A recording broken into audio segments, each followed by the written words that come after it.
Covid को लेकर सरकार अलर्ट मोड पर है। बढ़ते केस को लेकर जल्द गाइडलाइन भी जारी होगी और कोविड से एक मरीज की मौत हो चुकी है और ऐसे में पिछले 6 दिनों में देखिए इंदौर में 13 नए मरीज मिले हैं। सोमवार तक गाइडलाइन भी अब जारी हो सकती है और लगातार जिस प्रकार से कोरोना अपने पैर पसार रहा है, ऐसे में अब सरकार भी अलर्ट मोड पर आ गई है। सरकार भी लोगों से जागरूक रहने के लिए अब गाइडलाइन जारी करने वाली है और गाइडलाइन में देखिए साफ तौर पे नागरिकों के लिए उसमें बताया जाएगा कि किस प्रकार से आपको नियमों का पालन करना है, क्योंकि इससे पहले भी देखिए कोविड ने अपना किस प्रकार से एक रूप दिखाया था, विकराल रूप दिखाया था और उसमें किस प्रकार से देखिए कई लोगों को चपेट में लिया था। और इस खबर पर अधिक जानकारी के साथ हमारे सहयोगी रंजन भगत फोन लाइन पे हमारे साथ जुड़ गए हैं।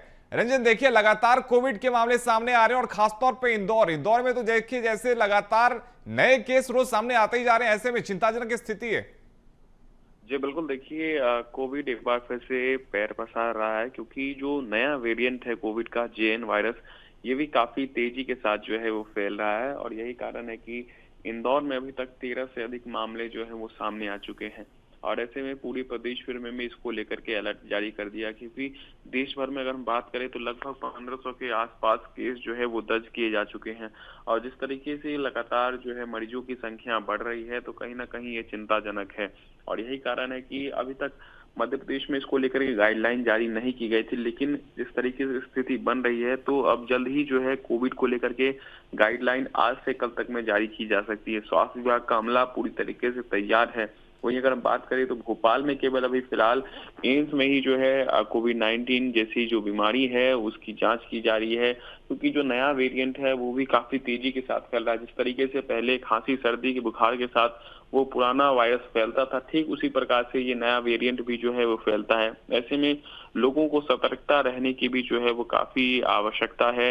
अपनी इम्यूनिटी को जो है वो बूस्ट करने की जरूरत है, क्योंकि जो कम इम्यूनिटी वाले लोग हैं, चाहे वो बच्चे हों चाहे वो बुजुर्ग हों, उन पर सबसे पहले जो है कोविड जो है वो वायरस अपना असर दिखाता है। ऐसे में डॉक्टर्स की भी सलाह दी जा रही है कि आप अपने आप को जो है बेहतर रखें, स्वच्छ वातावरण अपने आसपास बनाए रखें ताकि ये जो वायरस है वो कम से कम फैल सके। और यही कारण है कि अब स्वास्थ्य विभाग का अमला भी जो है वो तैयार हो चुका है। किसी प्रकार की जो गंभीर स्थिति है वो फिलहाल अभी नहीं बनी है, लेकिन ये स्थिति खराब ना हो इसी को देखते हुए जल्द ही जो है अब गाइडलाइन भी जारी कर दी जाएगी। जी बिल्कुल रंजन, और देखिए कहीं ना कहीं तेजी से इंदौर में जिस प्रकार से आंकड़े कहीं ना कहीं बढ़ रहे हैं, ये भी रंजन चिंताजनक है और प्रदेश के बाकी हिस्सों में भी ये ना फैले, ये भी सरकार के सामने एक बड़ी चुनौती है।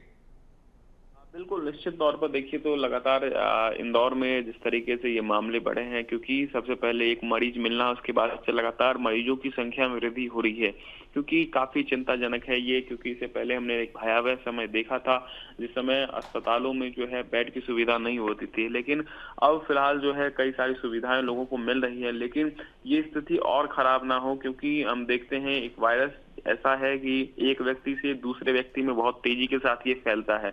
ऐसे में जो संक्रमित व्यक्ति है उसको आइसोलेट भी किया जाता है, अलग अलग वार्ड में उनको रखा जाता है। लेकिन स्वास्थ्य विभाग का अमला जो इस बार पूरी तरीके से तैयार है, क्योंकि डॉक्टर्स की टीम का कहना है कि ये वायरस जो है हमारे बीच से जाने वाला नहीं है, अलग अलग वेरिएंट के रूप में ये दस्तक देता रहेगा। लेकिन सबसे बड़ी बात है कि आम लोगों को जागरूक रहना पड़ेगा और जो खांसी सर्दी जुकाम जैसी बीमारियां होती है बिल्कुल रंजन, आप लोगों को जागरूक रहना पड़ेगा और इसके लिए ही सरकार अब नई गाइडलाइन भी जल्द ला सकती है। रंजन, आप हमारे साथ बने रहिएगा, आगे भी आपका रुख कर रहे हैं।